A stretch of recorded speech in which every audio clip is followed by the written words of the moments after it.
dreamed of being a ballet dancer. When told to sit, she would plie. When asked to stay, she would assemble. When commanded to roll over, she would pirouette.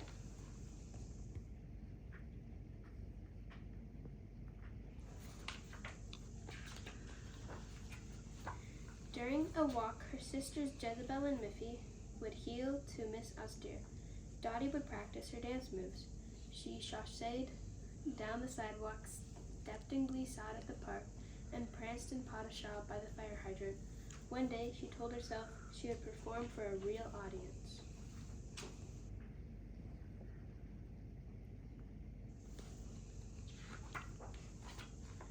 Sit, stay. Unfortunately, Miss Austere did not appreciate Dottie's dancing. She was busy training Jezebel and Miffy for their performance at the Golden Bow Talent Show. Sit and stay were not Dottie's specialty. With a tug of a leash, Miss Austere led Dottie to the Canine School of Obedience.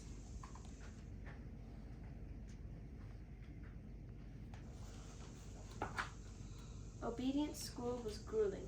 Sit. Dottie moved into a passe. Sit. Dottie posed in a croisé. Sit. Dottie tried. She really did, but something inside her made her spring up into an elegant entrechat.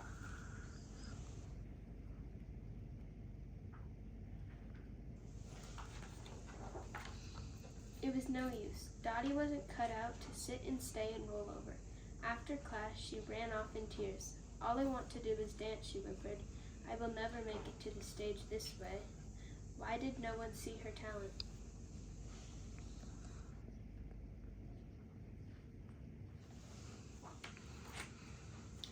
Eventually, her sobs were interrupted by a chattering voice. Cheer up, Pitou. Dottie looked up to see a peculiar squirrel. My name is Louis Pierre. I am a performer myself, although my specialty is acrobatics. Join me in my daily workout. You might learn a thing or two. Dottie didn't usually chase squirrels, but she was intrigued.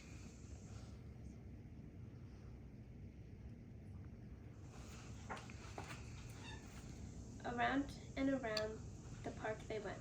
When the squirrel leaped, Dottie leaped in jeté. When he ran in a circle, Dottie spun in fouette. When he balanced on one leg, Dottie held an arabesque. Pitou, I know just how to help you, said Louis Pierre. Meet me here tomorrow.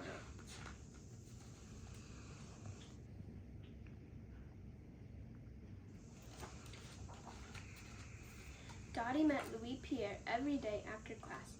His tutelage methods were most unusual. Chase, but do not bite. Roll, but do not shake. Catch, but do not chew.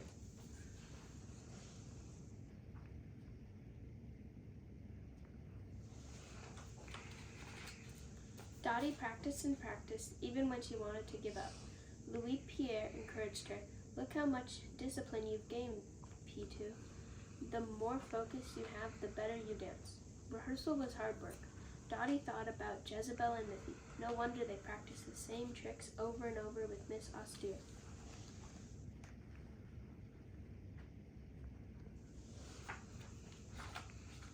Then came the day of the Golden Bow Talent Show. Miss Austere brought Dottie along to watch Jezebel and Miffy perform. Dottie was miserable sitting in the audience. Her toes twitched and she piqued from one paw to another. She wanted to be on stage, but Miss Austere had her on a tight leash. Just then her ears began to droop and Dottie felt a tickle by her collar. Pitou, this is your chance.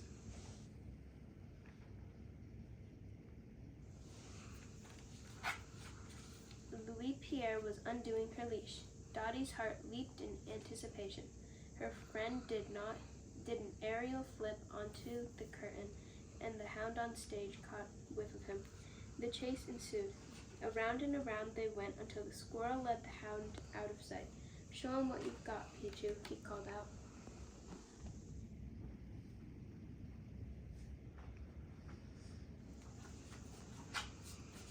The show must go on, cried the producer, who was an act ready too.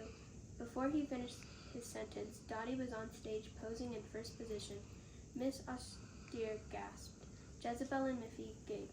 The producer made a quick decision and cued some graceful music.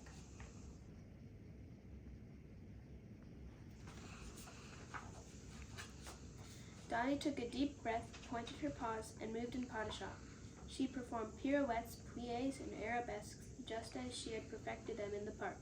For the finale, Dottie soared in a glorious grand jeté that left the crowd speechless.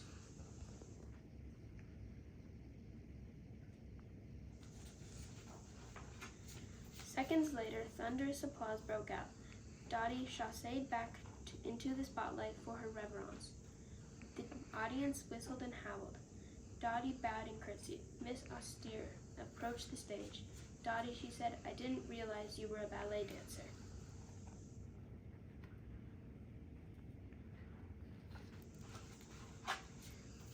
With Miss Austere's blessing, Dottie transferred from the Canine School of Obedience to La Académie de Ballet à Pitus. There she danced out her dreams.